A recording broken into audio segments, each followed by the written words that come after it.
Aditya Pancholi Hind kinosining taniqli aktyori. U shuningdek shaxsiy hayotiga oid va boshqa ko'plab mojarolari bilan ham mashhur. Uning faoliyati va shaxsiy hayoti ko'plab bahslarga, mish-mishlarga sabab bo'lgan.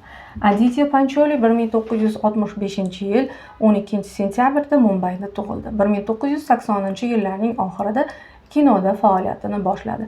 Uning birinchi muhim roli 1988-yildagi Feroz Xan rejissyorligidagi Dayavan filmida bo'lib, bu filmda u Vinod Khanna va Madhuri Dixit bilan birga suratga tushdi. Shundan so'ng u Kab Tak Chup Rahungi filmida bosh rolni ijro etib, o'zini yetakchi aktyor sifatida tanitdi. Aktyor Madhuri Dixit bilan yana bir film Saylab suv toshqini kinokartinasida suratga tushdi. 1990-yillarning oxiriga kelib, Pancholi ko'proq salbiy qahramonlar va ikkinchi darajali rollarni ijro qila boshladi.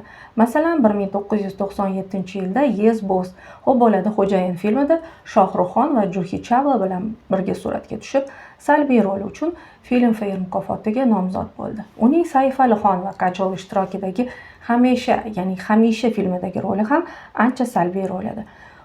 O'zbek tomoshabinlari Aditya Pancholini aynan shu filmlardagi rollari orqali taniydi. Pancholi Bagi va Jun kabi filmlarda ham salbiy rollarni ijro etdi. Aditya Pancholi keyinroq Salmon ishtirokidagi filmlarda ham poyganing birinchi va ikkinchisida suratga tushdi. Aktyorning shaxsiy hayoti ko'plab mojarolarga to'la. Masalan, 2016-yilda Mumbay sudi Pancholini 2005-yilda biznes hamkoriga hujum qilganlikda aybdor deb topdi va uni 1 yilga ozodlikdan mahrum etdi. Aktrisa Kangana Ranaut Pancholini 2003-yildan boshlab uni dori bilan zaharlab, zo'rlab, tahdid qilganlikda aybladi.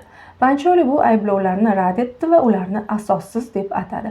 1993-yilda Pancholi aktrisa Pooja Bedi bilan munosabatda bo'lgan. Biroq Bedi Pancholini o'zining 15 yoshli xizmatkorini zo'rlaganlikda aybladi. Bu voqea ularning ajralishiga olib keldi. 2015-yilda Pancholi Mumbaydagi Juhu hududidagi pablarda qo'riqchi bilan janjallashib, unga telefon bilan zarba berdi. Shuningdek, 2011-yilda samolyotda ekipaj a'zolari bilan janjallashdi. 2013-yilda Pancholi qo'shnisi bilan janjallashib, uni kaltakladi. Bu voqea SSTV kameralariga tushib qolgan. Aditya Pancholi 1986-yilda aktrisa Zarina Vahob bilan turmush qurdi. Ular 2 farzandning ota-onasi. Shulardan biri Suraj Pancholi ham aktyorlikni tanlagan. Suraj Pancholi aktrisa Jiyaxonning o'z joniga qasd qilishi bilan bog'liq ishda ayblanib, bir necha yil davomida tergov ostida bo'ldi. Suraj bu ishda o'zini aybsiz deb biladi va bu mojaroni otasi Aditya Pancholiga nisbatan bo'lgan adovat bilan bog'laydi. Uning kinosanoatda ish boshlashida Salmon Xonning yordami katta deyishadi. Zarina Vahob esa turmush o'rtog'ining turli mojarolari haqida shunday deydi. U hech qachon zo'ravon er bo'lmagan, juda mehribon. Uning boshqa ayollar bilan bo'lgan munosabatlari haqida bilardim, lekin bu haqda hech qachon so'ramaganman. Men uchun u uyda qanday munosabatda bo'lishi muhim edi.